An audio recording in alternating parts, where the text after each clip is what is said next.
Parte 3. Señales de la segunda venida de Cristo. En las dos primeras presentaciones, tomando como referencia Mateo capítulo 24, se dio cuenta que serían señales de la segunda venida de Cristo a la tierra, eventos tales como la aparición de falsos cristos, guerras y rumores de guerras, pestes, hambres y terremotos. Mateo capítulo 24 versículo 8 lo denomina principio de dolores. Además, su segunda venida está relacionada a la proliferación de falsos profetas, aumento grande de la maldad por lo que el amor en muchos se enfriará, la persecución contra los cristianos de manera sin precedentes y de manera especial contra quienes predican el Evangelio. En esta tercera entrega se disertará acerca de lo que acontecerá en Israel durante el periodo de la Gran Tribulación, tiempo en el cual Dios estará tratando con Israel a fin de que los judíos se arrepientan, puedan creer en Él y sean salvos. Citaré textualmente lo que Jesús dijo en Mateo capítulo 24 versículos 15 al 22. Por tanto, cuando veáis en el lugar santo la abominación desoladora de que habló el profeta Daniel, el que lee entienda, entonces los que estén en Judea huyan a los montes. El que esté en la azotea no descienda para tomar algo de su casa, y el que esté en el campo no vuelva atrás para tomar su capa. Mas ay de las que estén encintas y de las que críen en aquellos días. Orad pues, que vuestra huida no sea en invierno ni en día de reposo, porque habrá entonces gran tribulación, cual no la ha habido desde el principio del mundo hasta ahora ni la habrá. Y si aquellos días no fuesen acortados, nadie sería salvo, mas por causa de los escogidos aquellos días serán acortados. Empezando el texto anterior, Jesús nos está anticipando la aparición en un lugar santo del mundo, lo que el profeta Daniel en una profecía del Antiguo Testamento llamó la abominación desoladora. Y sostiene Jesús que cuando eso ocurra, habrán personas huyendo de Judea, que actualmente se ubica en el sur del actual Israel. En ella se encuentra la capital, Jerusalén. Evidentemente, Jesús está hablando de persecución al pueblo judío, por lo que ellos tienen que huir con gran prisa, y esto Jesús lo grafica de modo tal que los que están en la azotea o en el campo huyan con los que tienen puesto, y no lleven sus enseres, porque no habrá tiempo para ello. En esta imagen, hacia la izquierda, vemos el mapa de Israel-Palestina en tiempos de Jesús, y hacia la derecha vemos el mapa actual de Israel dividido por distritos. El área de Judea y Samaria, que es Cisjordania, está administrada por Israel y es considerada internacionalmente parte de los territorios palestinos. Entonces, ¿qué debemos entender por abominación desoladora? Una cosa abominable es algo que es aborrecible por Dios, y desde el Antiguo Testamento, Dios ha aborrecido la adoración de ídolos, por lo que según la Biblia, la abominación desoladora no sería otra cosa que un ídolo o imagen del anticristo, que será colocado en el templo judío por el falso profeta, a fin de que sea adorado.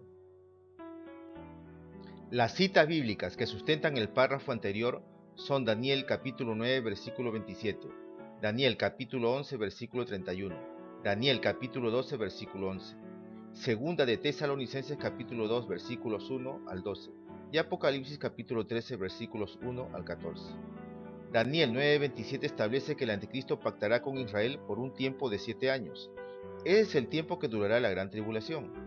La gran tribulación en los primeros 3 años y medio, o sea, 42 meses que equivale a 1260 días, serán de completa paz, donde el anticristo ejercerá un gobierno mundial sin guerras ni conflictos, y solo habrán desastres naturales, hambrunas y sequías. Por ello nos dice Primera de Tesalonicenses capítulo 5, versículo 3, que cuando digan paz y seguridad, entonces vendrá sobre ellos destrucción repentina, como los dolores a la mujer encinta, y no escaparán. Es decir, que pasados los 3 años y medio de paz, el anticristo rompe el pacto con Israel y hará cesar el culto en el templo judío, que para esa fecha ya estará reconstruido por tercera vez, y el anticristo no permitirá que se oficie el rito judío del sacrificio del holocausto continuo y de la ofrenda, que estipula el libro de Éxodo en el capítulo 29, versículos 38 al 46. Es en ese instante que el anticristo se comportará como un dictador mundial, empezando una persecución y matanza contra los judíos y cristianos, y haciendo guerra contra aquellos que se lo opongan e intentará ir con ejércitos para destruir Jerusalén, pero no tendrá éxito, porque justo cuando eso ocurra, regresa Cristo a la tierra y lo derrota en Armagedón, según Apocalipsis capítulo 16, versículo 16, y Apocalipsis capítulo 19, versículos 11 al 21. Daniel capítulo 11, versículo 31, cuando habla del poder bélico del anticristo, nos dice: y se levantarán de su parte tropas que profanarán el santuario y la fortaleza, y quitarán el continuo sacrificio, y pondrán la abominación desoladora. Eso habla a las claras que el anticristo con sus tropas pisoteará el templo judío, el cual será reconstruido por tercera vez, ya que el segundo templo fue destruido por el emperador romano Tito en el año 70 después de Cristo, y lo que quedó de él fue el Muro de los Lamentos. Y como se mencionó antes, el anticristo suprimirá el rito del sacrificio del holocausto continuo, y en su lugar será reemplazado por un ídolo de él llamado la abominación desoladora, a quien la gente tendrá que adorarlo. Apocalipsis capítulo 13, versículos 14 al 15 relata que el falso profeta, quien será un líder religioso que acompañará al anticristo en el gobierno mundial de este, tendrá la facultad de hacer hablar a la imagen del anticristo, y también hará que dicha imagen pueda matar a toda persona que no la adore. En estos tiempos que la ciencia ha aumentado, ello puede ser muy factible gracias a los robots.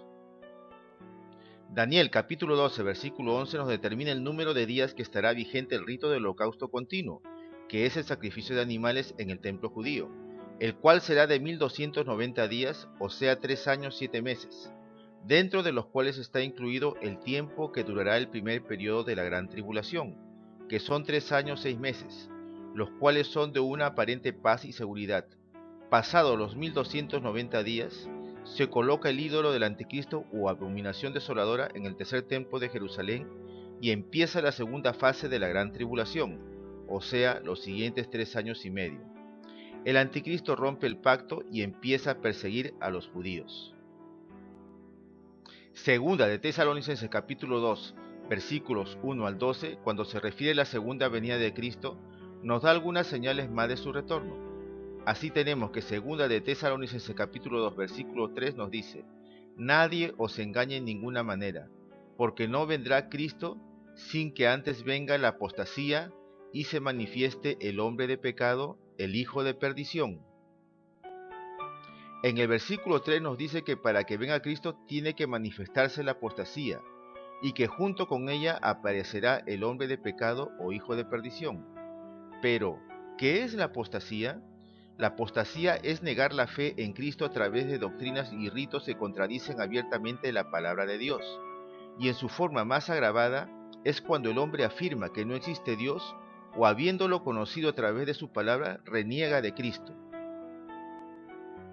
Por ejemplo, actualmente hay una doctrina antibíblica llamada Evangelio de la Prosperidad, el cual enfatiza un Dios éxito, que se traduce que el creyente debe tener muy buena posición económica.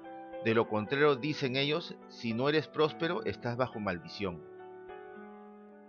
Sin embargo, no enfatizan la cruz de Cristo y omiten decir que los creyentes también deben padecer persecución como la tuvo el Maestro. No predican acerca del pecado y no instan al arrepentimiento, ni mucho menos enfatizan el retorno triunfal de Cristo a la tierra por segunda vez. Son pues mercaderes de la fe al predicar un evangelio de comodidad. Y esto lo estamos viviendo actualmente, es decir, esta señal está cumplida. Para ampliar lo que es apostasía, lea 1 de Timoteo capítulo 4, versículos del 1 al 5. Pero, ¿quién es el hombre de pecado o hijo de perdición a que hace referencia 2 de Tesalonicenses capítulo 2, versículo 3? La respuesta es el anticristo, el cual tiene ese apelativo como también el nombre de primera bestia, el cual cita Apocalipsis capítulo 13, versículos 1 al 8. A diferencia de la segunda bestia, su secuaz, un religioso que es el falso profeta, el cual cita Apocalipsis capítulo 13, versículos 11 al 18. Amado lector, segunda de Tesalonicenses capítulo 2, versículo 4, nos da a entender que este hombre de pecado o anticristo se sentará en el templo reconstruido de los judíos, haciéndose pasar como Dios, y lo cito textualmente: el cual se opone y se levanta contra todo lo que se llama Dios o es objeto de culto, tanto que se siente en el templo de Dios como Dios, haciéndose pasar por Dios. Entonces cabe la pregunta, si lo único que queda del templo judío es el muro de los lamentos, ¿dónde se construirá el tercer templo? Hay dos posibilidades. La primera, que se construya en un lugar distinto al muro de los lamentos. Y la segunda, que se construya precisamente en dicho lugar, lo cual implicaría una guerra de grandes proporciones entre árabes y judíos, ya que encima de lo que quedó del templo de Salomón está la explanada donde están dos construcciones que pertenecen a la fe musulmana. Una de ellas es el Domo de la Roca, que es la imagen que usted está viendo. Y la segunda es la mezquita Al-Aqsa, que es la imagen en pantalla, aunque también algunos sostienen que el Domo de la Roca será destruido por un gran terremoto, a fin que se reconstruya el tercer templo judío. Amado lector, lo que quiero anotar es que hay que estar alertas con lo que suceda en Israel, porque lo que ahí acontezca afectará a todo el mundo. Por ello, Israel constituye el reloj de Dios para con la humanidad. Y ya hemos visto que otra señal para la segunda venida de Cristo es la reconstrucción del tercer templo de Salomón, y eso acontecerá sí o sí. Volviendo a retomar Mateo capítulo 24, versículo 15, cuando Jesús advertía que cuando esté instalado en el lugar santo o tercer templo de Salomón, la abominación desoladora que es la imagen del anticristo, se desataría una persecución contra el pueblo judío, el cual describe Mateo capítulo 24, versículos 16 al 20.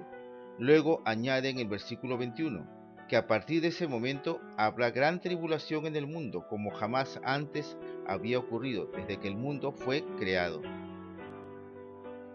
Es en ese entonces que el anticristo se saca la máscara y actúa despiadadamente por los restantes 3 años y medio, o sea 1260 días o 42 meses, según Apocalipsis capítulo 13, versículo 5. Y es en ese entonces que los juicios de Dios descienden a la tierra, porque los hombres no se habían arrepentido de sus pecados ni habían creído a la predicación del Evangelio. La Biblia declara que en la gran tribulación, que dura 7 años, se desatarán 3 tipos de juicios. Primero, el juicio de los 7 sellos, del cual habla Apocalipsis capítulo 6, capítulo 7 y capítulo 8, versículos del 1 al 7. Segundo, el juicio de las 7 trompetas, del cual habla Apocalipsis capítulo 8, versículos de 6 al 13, Apocalipsis capítulos del 9 al 13. Tercero, el juicio de las 7 copas, del cual habla Apocalipsis capítulos 15 y 16. Sin embargo, la misericordia de Dios se hará presente en los tiempos de la gran tribulación, porque millones de gente se arrepentirán de sus pecados, se acordarán de lo que les predicaron y en su angustia recibirán a Cristo como su Salvador. Pero eso sí, la salvación de estas personas será a costa de su propia vida. Y como mencioné en la primera parte de esta presentación, un ángel estará predicando el Evangelio para el arrepentimiento de las almas, según consta en Apocalipsis capítulo 14 versículos 6 y 7. La Biblia sostiene en Apocalipsis capítulo 13 versículos 16 al 18 que el anticristo colocará una marca en la mano derecha o en la frente, el famoso 666, y que nadie podrá comprar ni vender si no tiene esa marca. En otras palabras, el dinero ya no circulará en el mundo, y aquel cristiano que quiera mantenerse fiel a Cristo y obtener la vida eterna, tendrá que ser ejecutado con la decapitación, ya que él no se dejará marcar en la mano derecha o en la frente como en 666, y esto lo sostiene Apocalipsis capítulo 20, versículo 4. Y las personas que se dejen marcar con el 666 no podrán ser salvas y se irán a la condenación eterna para ser atormentados, tal como sostiene Apocalipsis capítulo 14, versículos del 9 al 11. Amado lector, le hago la siguiente reflexión. ¿Por qué cree que está colapsando el sistema capitalista, donde las monedas cada vez se devalúan más y los mercados internacionales se están debilitando? Sin duda que esta crisis ha sido causada de manera intencional, a fin de llegar a un nuevo orden mundial, preparando el camino para el anticristo y su gobierno mundial. Apreciado lector, ¿sabe usted cómo será el trato de Dios para con su pueblo Israel en la gran tribulación, a fin de que ellos se arrepientan y finalmente acepten a Jesús como su Mesías? Apocalipsis capítulo 7 versículos 3 al 8 nos dice que Dios levantará a 144.000 judíos, o sea 12.000 por cada una de las 12 tribus, en los cuales morará el Espíritu Santo y darán testimonio público a todo Israel que Jesucristo es el Mesías. Y Apocalipsis capítulo 14 versículos 4 y 5 dice que estos 144.000 judíos serán vírgenes, que no se contaminaron con mujeres, pues en sus bocas no se halló mentira, por lo que son íntegros delante de Dios. Por otro lado, Apocalipsis capítulo 11 versículos del 1 al 14 da cuenta que dentro de la gran tribulación, que son 7 años, y por un lapso de tiempo de 1260 días, o sea 42 meses que equivalen a 3 años y medio, estarán profetizando no solo a Israel, sino a toda la tierra, 2 testigos, dando testimonio de Jesucristo y ejecutando juicios por mandato de Dios. Estos 2 testigos, sostiene Apocalipsis, están delante de la presencia de Dios, es decir, que vienen del cielo a la tierra, y no son ángeles, porque cuando se cumpla el tiempo de su profecía en la tierra, que son los 1260 días, el anticristo los matará y exhibirá sus cuerpos públicamente en el lugar donde Jesús fue crucificado, y las gentes del mundo se alegrarán de su muerte, al punto de intercambiar regalos unos con otros. Pero al tercer día Dios los resucita y ascienden al cielo, y el mundo se espanta al verlos ascender. Respecto a la identidad de estos 2 testigos, se cree que serán Enoc y el profeta Elías. En Génesis capítulo 5, versículos 23 y 24 dice: Y fueron todos los días de Enoc 365 años.